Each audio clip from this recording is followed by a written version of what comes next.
You're listening to the Cyberwire Network, powered by N2K.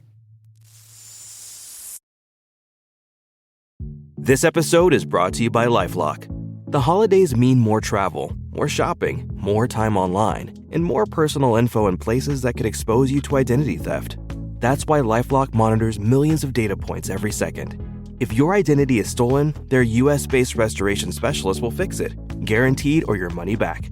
Get more holiday fun and less holiday worry with LifeLock. Save up to 40% your first year. Visit LifeLock.com/podcast. Terms apply.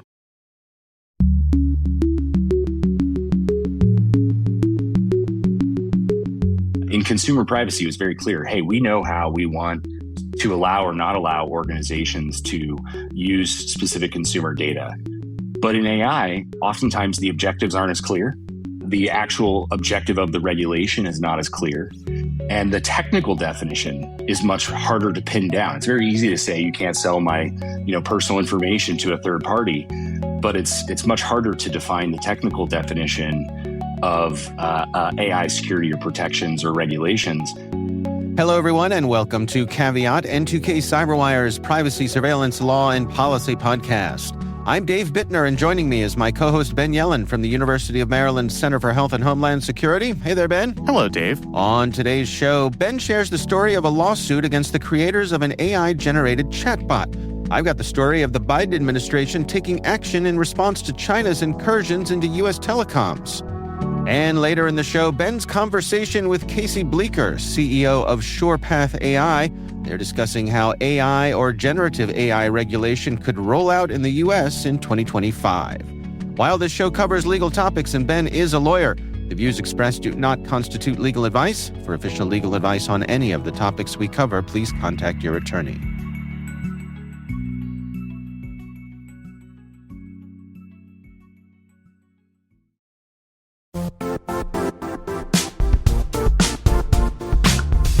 The IT world used to be simpler. You only had to secure and manage environments that you controlled. Then came new technologies and new ways to work. Now, employees, apps, and networks are everywhere. This means poor visibility, security gaps, and added risk. That's why Cloudflare created the first-ever connectivity cloud. Visit cloudflare.com to protect your business everywhere you do business.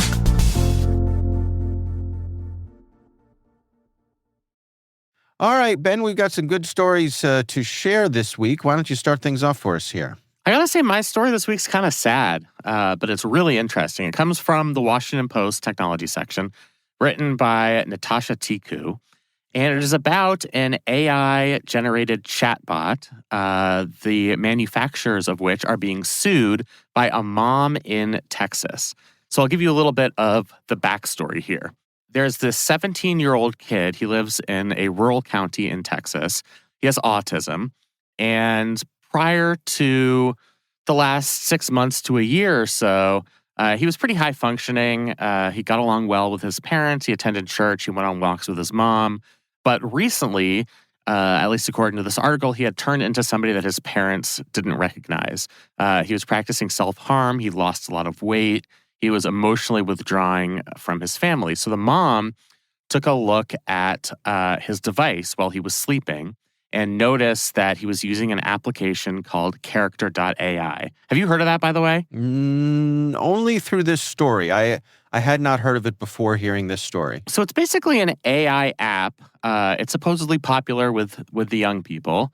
It is a chatbot. It's trained from data based on characters from gaming, anime, and pop culture. But also, I think a lot of the training data comes from online forums, which is where people communicate about things like gaming, anime, and pop culture. And it's just a way to have a conversation with somebody.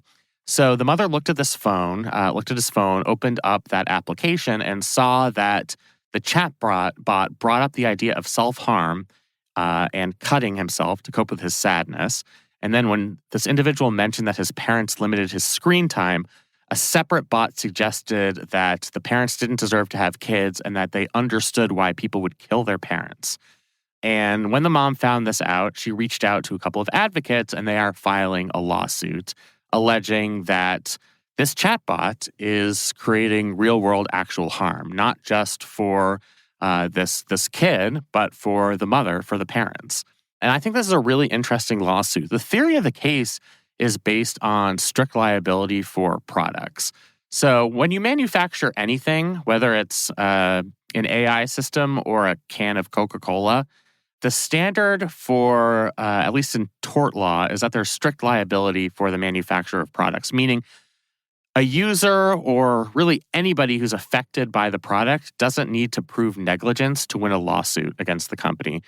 The thinking is it would be extremely hard to win a negligence case against Coca-Cola. We're not in the factories. We don't know what happened that led the soda can to blow up in your face. Right. It should be incumbent upon the company to keep these products safe. We rely on them to keep us safe. And when we cannot rely on that expectation, society kind of breaks down. When our products are doing us harm, then they should face accountability, even if they haven't done anything particularly negligent. Okay. So that is the basis of this lawsuit. It's filed in Texas.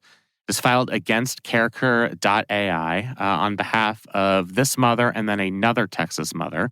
They are alleging that the company has knowingly exposed minors to an unsafe product, and they demand that the app be taken offline until it implements stronger guardrails. And this comes on the heels of a similar case that's been filed in Florida. I think we might have alluded to this in a previous podcast, but a 14-year-old died by suicide after frequent conversations with a chatbot on the same application. Right. I actually am very interested to see what happens in this lawsuit. It's not your standard products liability case.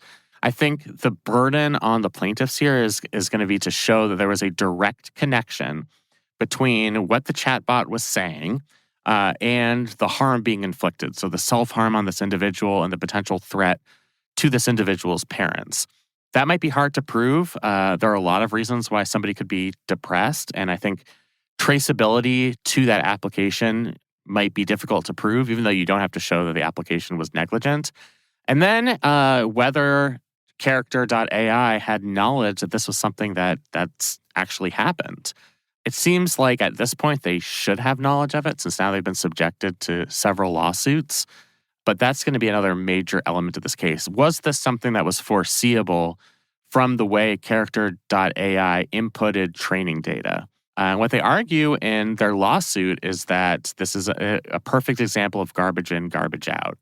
If the training data is based on online forums, where unfortunately there's a lot of smut and people do talk about things like self-harm and harming one's parents, then that's going to come out when you have this generative AI chatbot model. Right. It's going to come out in the output. So I do think that the Florida case and this case could be foundational cases where for the first time we might be holding these chatbots accountable for actions that people take based on conversations or interactions they've had with artificially generated chatbot companion. So a couple things come to mind. I mean, I think about liability for sort of real world products. I guess products that are made out of stuff. Right. So widgets, as we say in the legal world. Well, and the thing I think about are like child baby seats, car seats, right. Those sorts of things, because it's fairly common for there to be some child baby carrier product or something that an infant interacts with to have a recall because turns out it's dangerous. It killed us because we had a rock and play, which I'm sure many parents listening to this have used those. And for a while, it was the only way to get our daughter to sleep. And then when she was 1, they recalled them. Oh. And we were like, come on. Where you're like, from my cold, dead hands. Exactly. You will pry this from my cold, dead hands. Yeah. Right. But, in that case, I would imagine that if you're a company who designs and manufactures these sorts of things, there is probably a pretty robust testing regime that happens before you send something like this out in the world. Oh, yeah. You got right? those crash test dummies. Right. Sitting in the car seats. Yeah. All that stuff. And yet, every now and then, they'll find that something happens that they didn't test for or the testing didn't reveal it, and so they have to issue a recall. So what I'm getting to with this AI stuff is, you mentioned garbage in, garbage out. I wonder how much of it is on the input side and how much of it is on the testing side, right?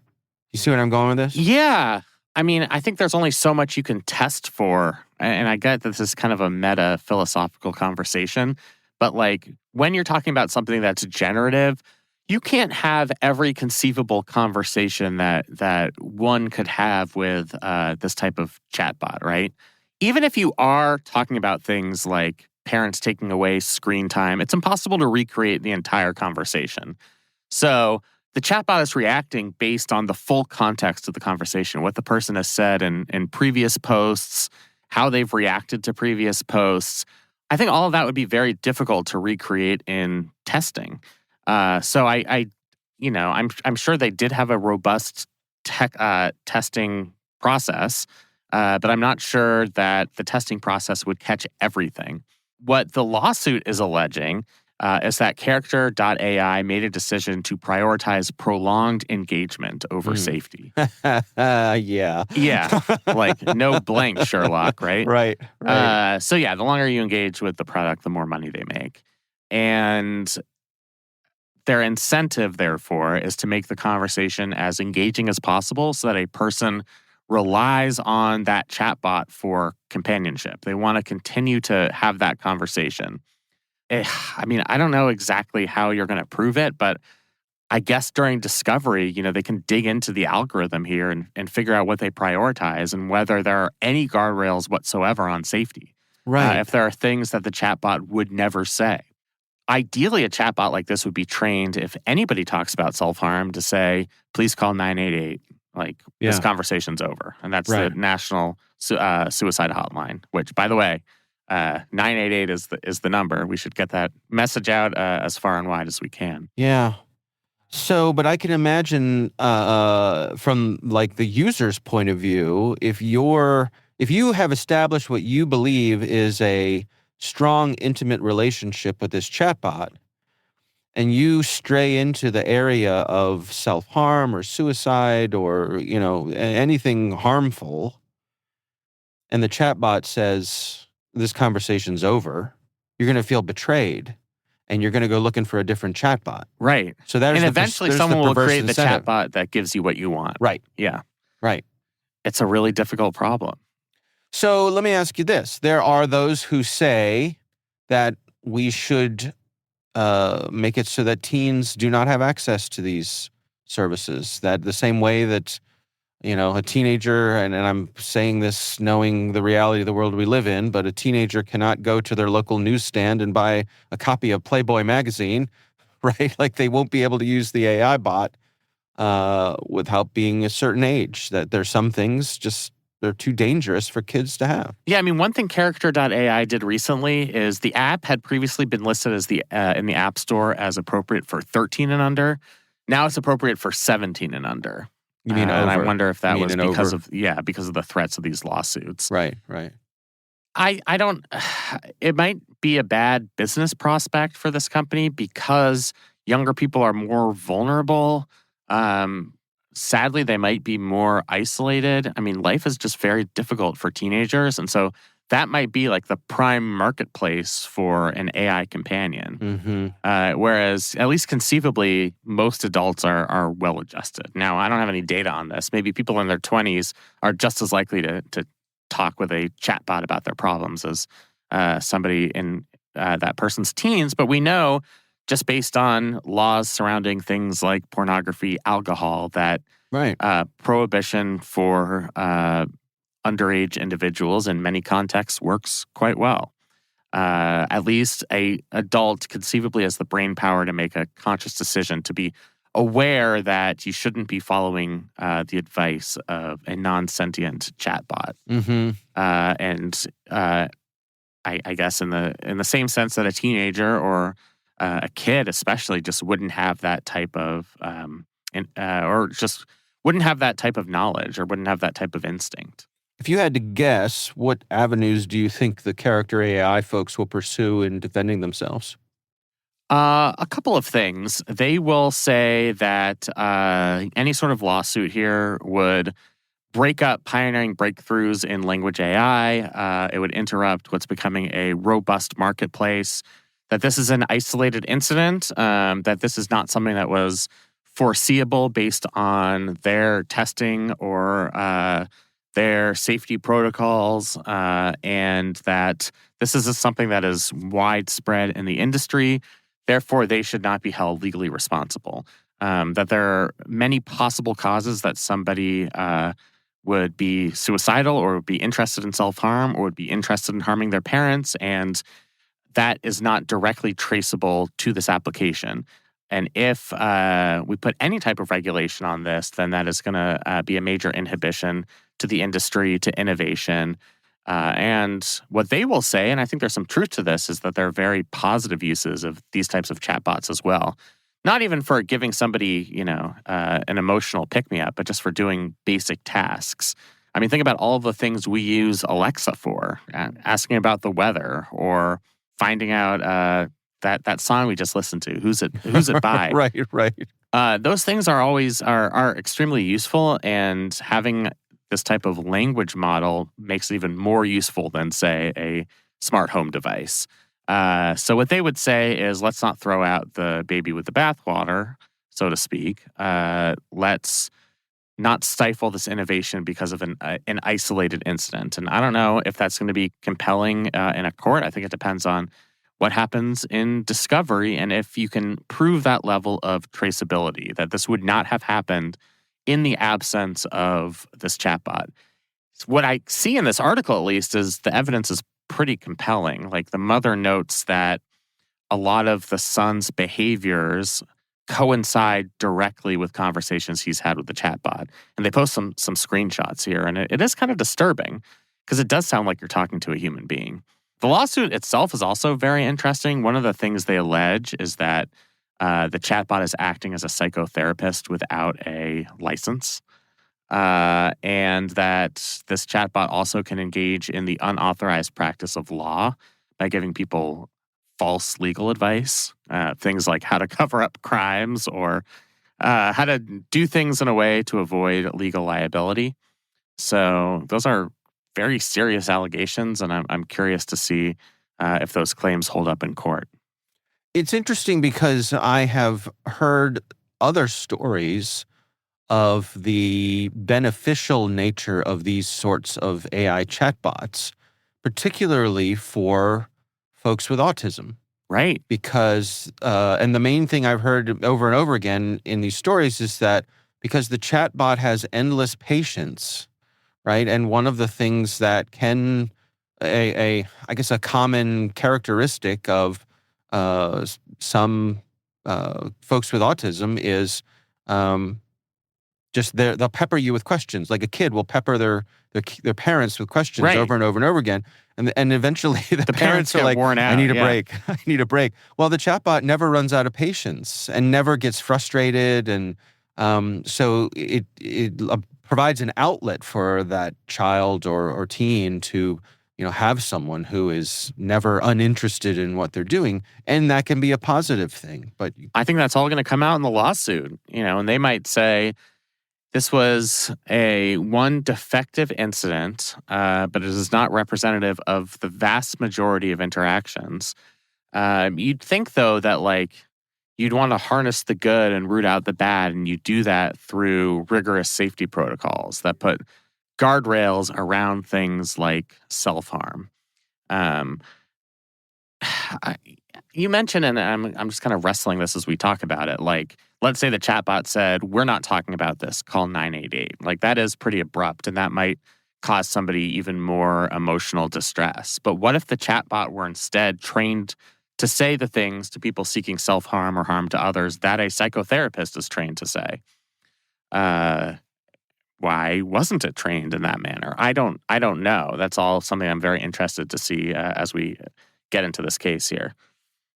Yeah, and I guess there's also just this notion that it's so hard to look under the hood with these chatbots, with these large language models, and because it's not like a 1 + 1 = 2 equation right. with them, right? There's a certain amount of randomness. They hallucinate.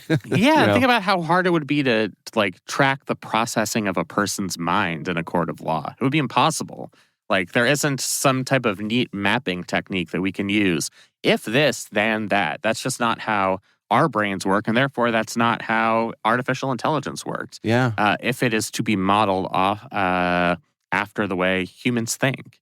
So I think that's something that would just be really difficult to uncover. And they might actually, to be successful in this case, have to really dig into the algorithm. Like, why are they prioritizing engagement over safety? What are the decision points that the algorithm makes? And I'm sure they will get into testing protocols as well. Like, is this something that you tested for?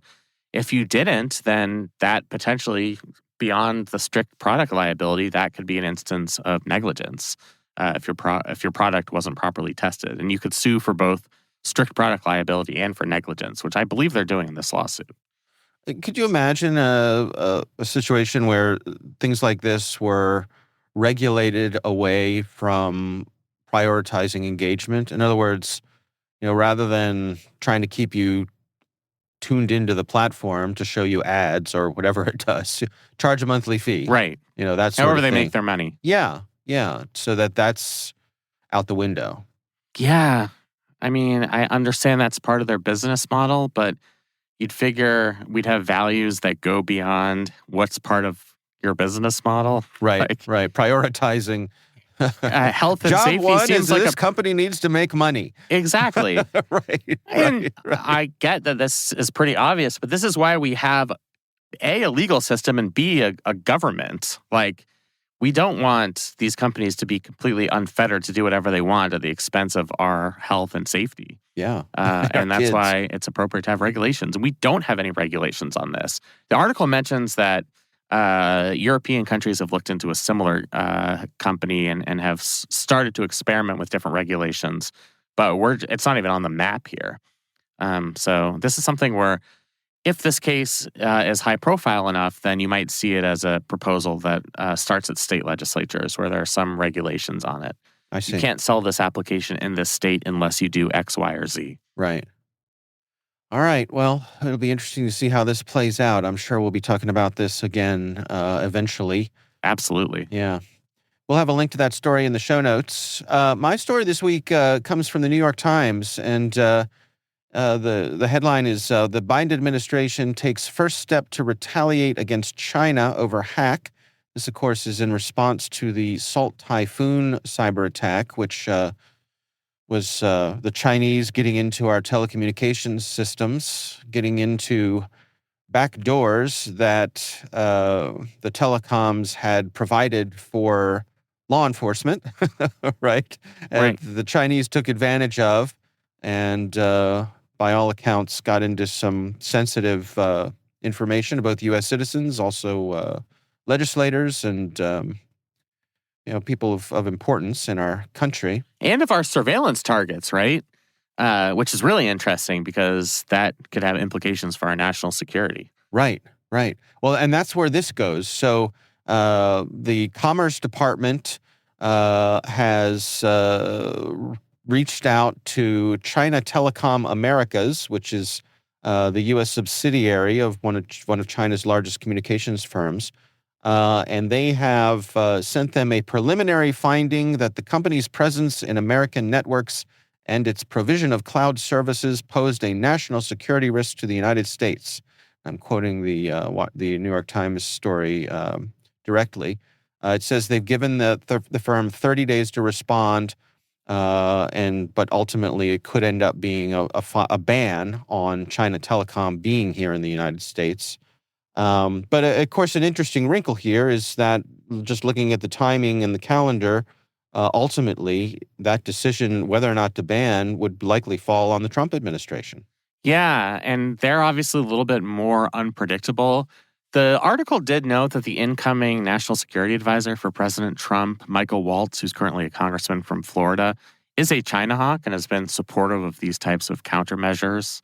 But there was a difference in the first Trump administration between Trump himself and the people that he's appointed. And sometimes the people he's appointed can have predictable opinions on things, and Trump could decide That's not in what I believe to be our national interest. So there is a level of unpredictability there. I wonder if that's something that China is relying on. I'll also say, though, that Trump, one of his more consistent positions, that he is pretty hawkish on China. Yeah. So I could see him preserving this or even expanding it. Yeah, it's a related story we covered in the Cyberwire recently, which was about there is a budget item in the national defense budget for $3 billion. It's called Rip and Replace, and the idea is to fund the replacement of Chinese hardware within our telecoms systems here in the United States with hardware that's sourced from places other than China. Right.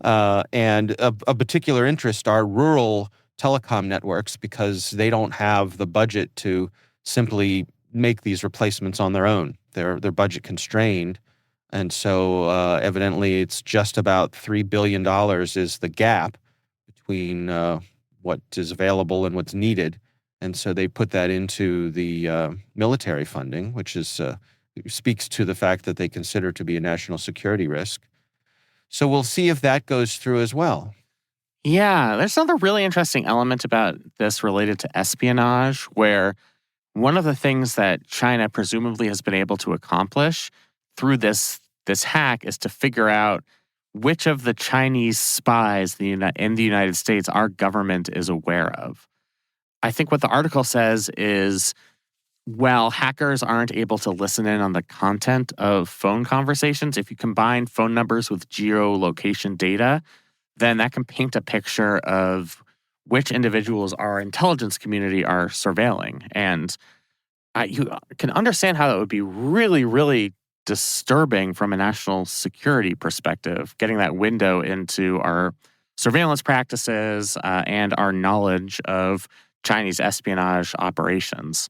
So the consequences are pretty significant here, which is why I think this is a very important executive order to take this retaliatory action.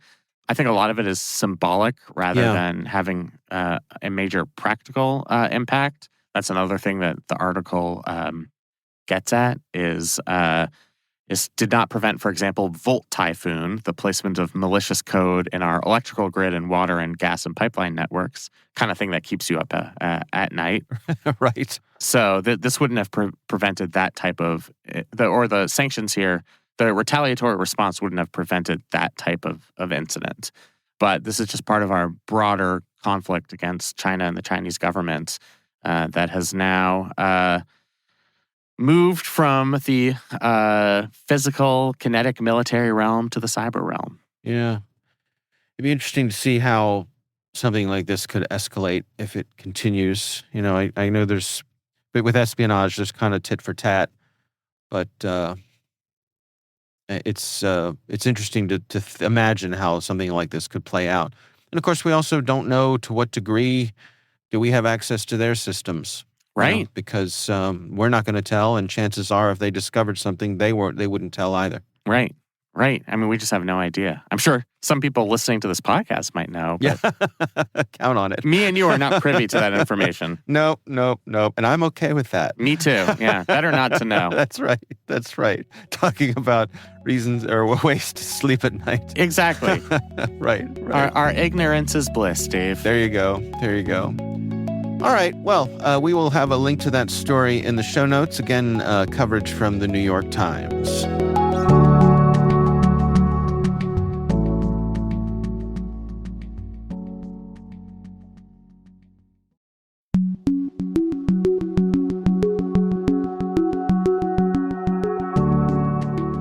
Ben, you recently had the pleasure of speaking with Casey Bleeker, who is CEO of a company called SurePath AI. You all discussed generative AI and some regulations that we may see here in the U.S. in 2025. Here's Ben speaking with Casey Bleeker.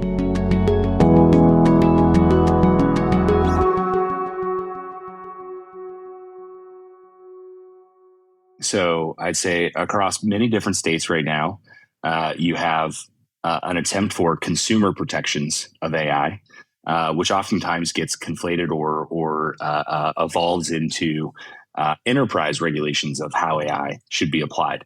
That's impacting organizations of all sizes. It's impacting federal government organizations. There's the recent White House policies on ethical and applicable and secure use of AI across federal agencies. And you're also seeing that happen at an individual state level because they're trying to force some federal activity. I think part of that is to try and kind of prevent the mismatch or patchwork of regulations that many organizations have to face today on consumer privacy that is on a state-by-state basis. And I would say that's the underlying impetus for a lot of the state-level activity, not just to be first to try and show movement or activity in AI regulations, but also to try and drive some of the federal activity there as well. I know on data privacy, Europe was ahead of us. I mean, they did GDPR several years before even California got started with CCPA. Do you get the same sense that that's happening with AI as well, or are we more on par with our European counterparts? They definitely move faster. It was one of the only times a unanimous decision was ever reached in a first vote with the AI Regulatory Act that took place in Europe. But I think the pace at which the individuals respond to this scenario is very different than consumer privacy, because many of the definitions and the regulations that are taking place are not necessarily being defined in the same way. In consumer privacy, it was very clear, hey, we know how we want to allow or not allow organizations to use specific consumer data. Maybe we know that we don't want necessarily, or the types of protections consumers should have. But in AI, oftentimes the objectives aren't as clear. The actual objective of the regulation is not as clear. And the technical definition is much harder to pin down. It's very easy to say you can't sell my, personal information to a third party, but it's much harder to define the technical definition of AI security or protections or regulations, and that leads to a lot of concerns for organizations about how they're going to respond if it's not as clear, if it's not as definitive. Yeah, that's something that I've noticed as well. Is like, we have this, is this AI as a problem? Like the next thing comes along and it's like, can we put this under this broader definition of AI? We kind of saw that in California, which is something I wanted to ask you about. You had this suite of bills that made its way to Governor Newsom's desk. And he signed a couple of the kind of segmented ones. I know one on deepfakes in elections made it, and now it's being challenged in court. But kind of the big regulatory bill that every person in the industry was either scared of or at least following closely failed. Why do you think that failed, and what can we learn from that? I was actually heavily involved in the Colorado AI regulatory bill, which California's larger initiative was modeled after. Many states modeled off of similar language, which was also based off the European Union's AI Regulatory Act. And a lot of the challenges there are that it's not clear who it applies to and what it applies to. It's missing some of the technical definitions. To your point, what is AI? Well, both in Colorado's bill, which did pass, even though we were heavily recommending not to pass it in its current form, and what was rejected in California, both have systems definitions that say AI is any system that takes an input and generates an output. And as somebody poignantly highlighted in the Senate testimony in Colorado, that could be a toaster. Yeah. And at its core, they're really applying regulations to generic systems, processes, algorithms, which means math, equations, things that take an input and generate an output And would just apply. computing, right? I mean, anything that has code in it would apply under that definition. Exactly, and that's what I was pushing for was a actual definitive definition of, are you training an actual model? What data are you allowed to train on it? I think one of the most impactful pieces that is valuable in the regulatory bills that are circulating today is a consumer protection of notice that a system has autonomously made a decision. And I don't care if that's AI or an Excel spreadsheet. If it's autonomous, then notifying the consumer and letting them have the option for human review. I think that's very valuable just from transparency and the ability for somebody to bypass fully automated systems. But I think when you don't define it to that level, now enterprises, businesses, organizations, they're reading through regulations that are really focused on somebody who's training an AI model or building foundational models versus somebody who just their employees bought a license to ChatGPT and they don't know the difference. And so that's a muddy area for organizations to try and navigate. Right. And the guardrails apply regardless, right? So you can be even a local government agency, and we've dealt with that with local regulation. It's like, okay, well, we use one tool in our everyday work that qualifies as AI. And so are we subject to these regulations? Yeah, absolutely. And I think you brought up something really important there, Ben. It's how you use the tool now.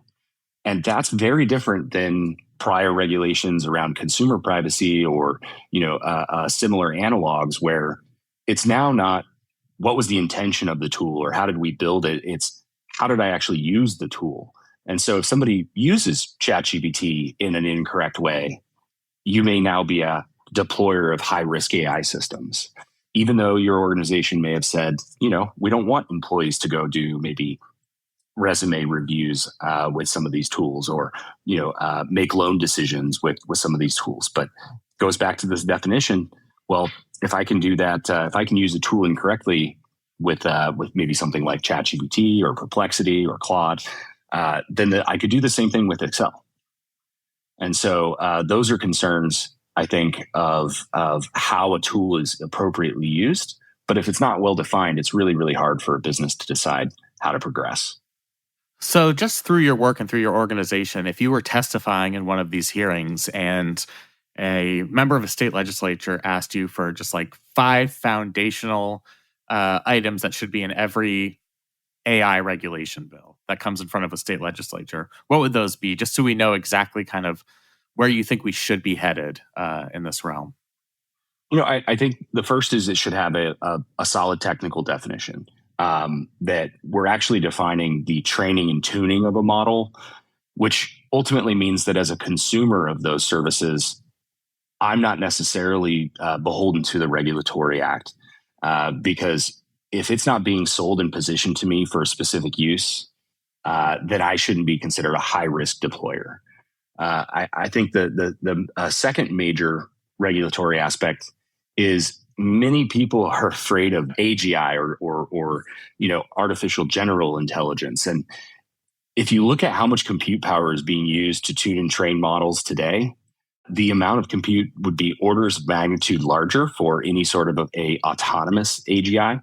And so I think that's an unfounded concern in many cases because you're not going to have a AGI model go wild. It needs access to infinitely more compute and power resources than we're providing just to train foundational LLMs today.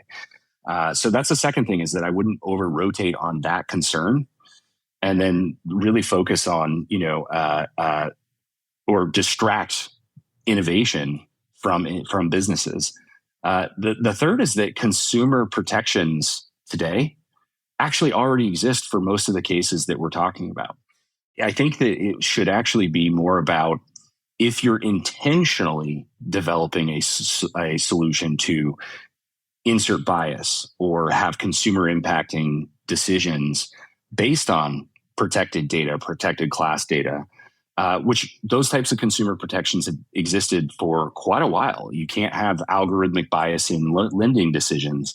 And so if it should be punitive damages for intentionally developing them, and that doesn't matter if it's AI or a system or a process, or maybe I'm just having individuals review with intentional bias. And so many of those consumer protections already exist. So I know you asked for 5, but I think which those was are an probably arbitrary the top number. 3. Yeah, totally arbitrary number. Yeah. I'm curious to know your thoughts. We're going through a presidential transition. And for better or worse. The Biden administration had put out these guidelines on AI, which I think, as you said, kind of helped inform what the states are doing.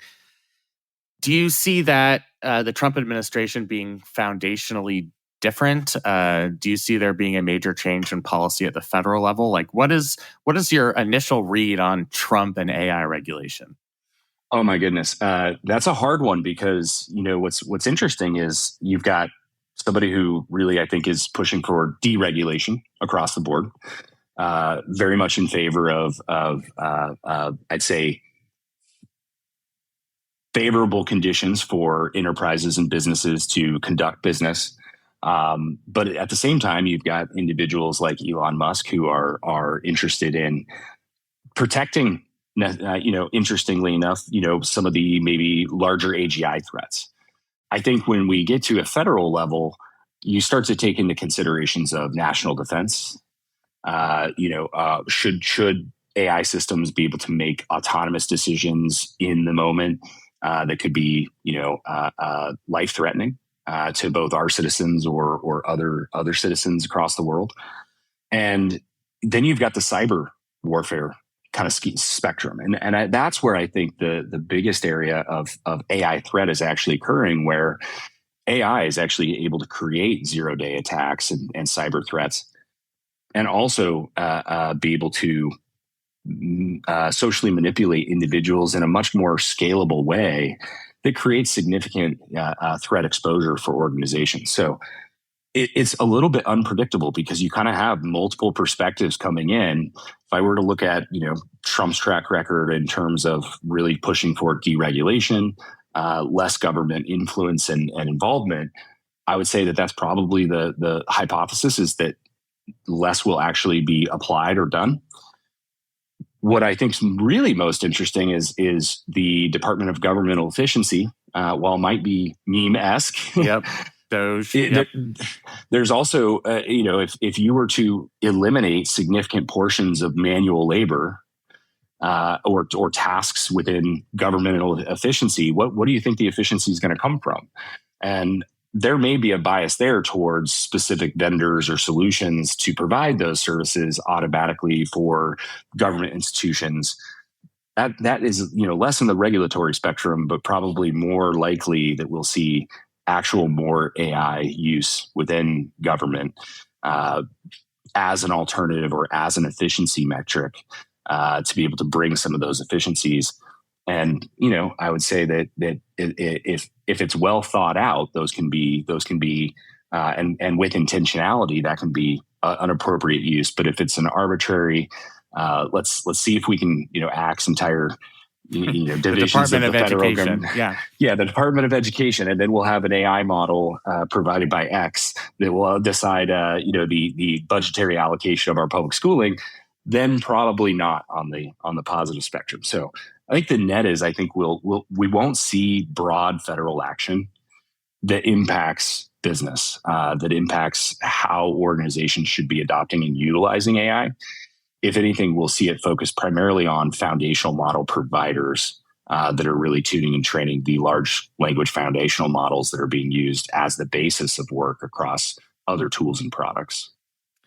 And then just more on kind of the future focus.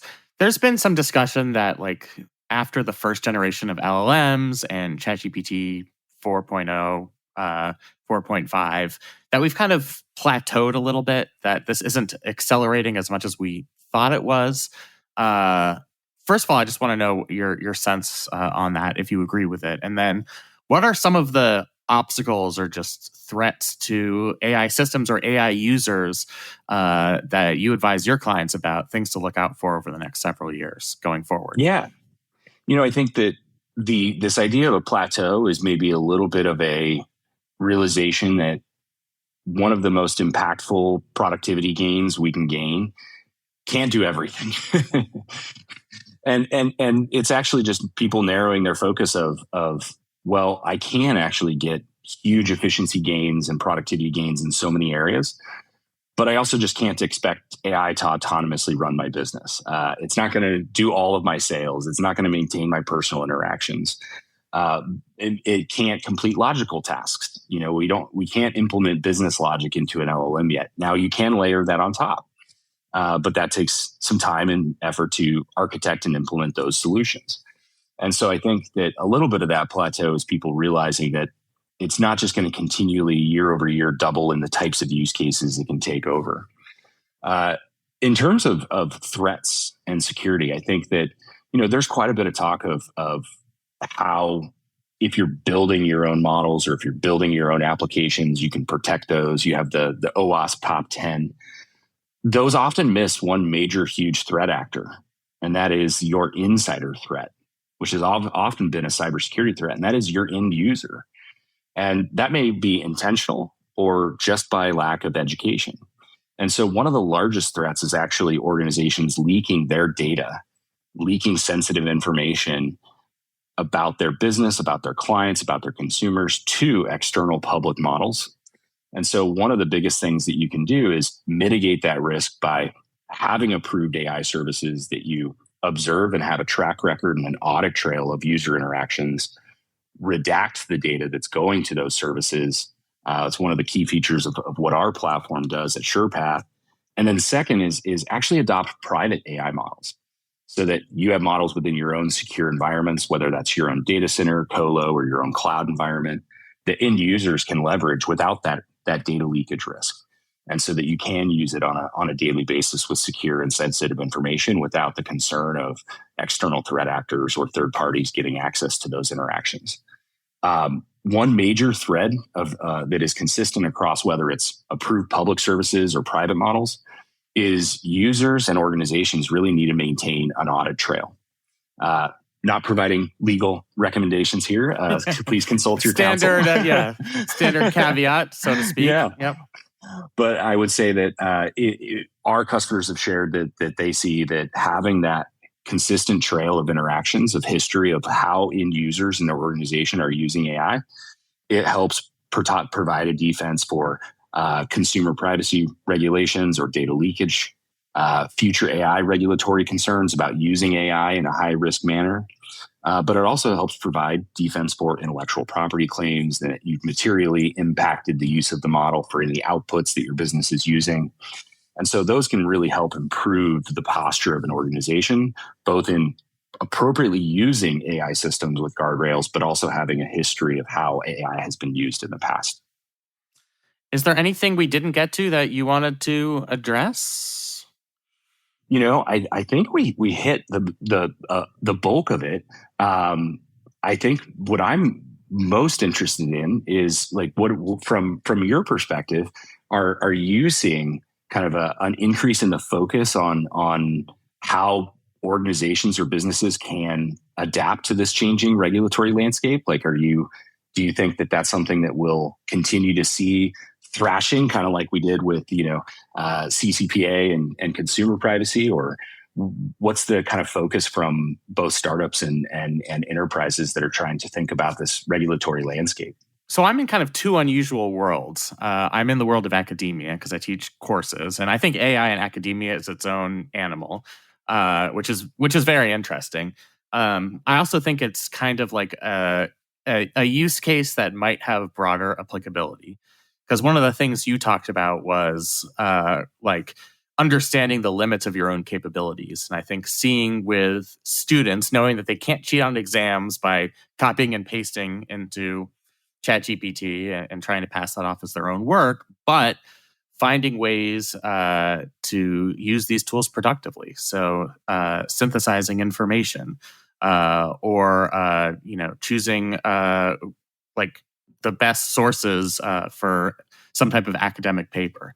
So that's one kind of realm that I'm in. And then the other work that I do is with members of the state legislature here in Maryland. And I think they're struggling. So I think there's a lot of promise in terms of promulgating some AI guardrails, but they're struggling as to whether to use this fragmented approach where once a problem comes along, you try to ameliorate that with a very specific segmented solution. So they've done that with election-related deepfakes, with deepfake pornography, and they have gotten around to AI governance in public agencies, so state agencies.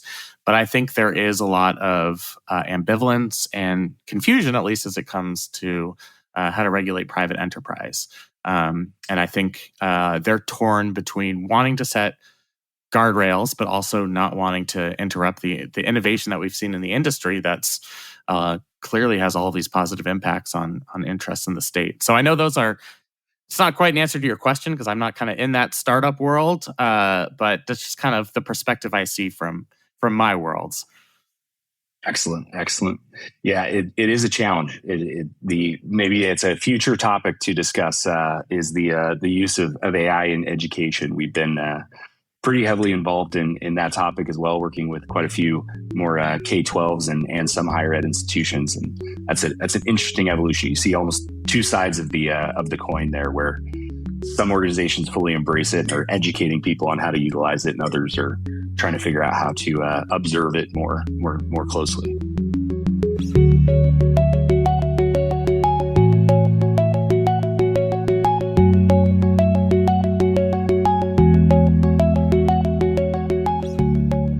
Interesting stuff, Ben.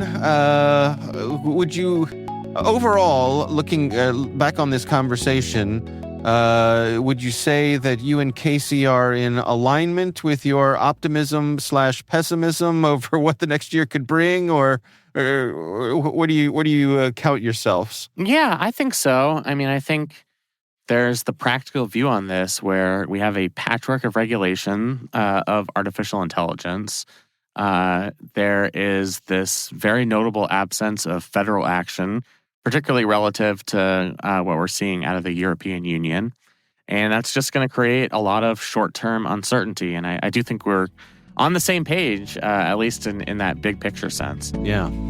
All right. Well, our thanks to Casey Bleeker from SurePath AI for joining us. We do appreciate him taking the time.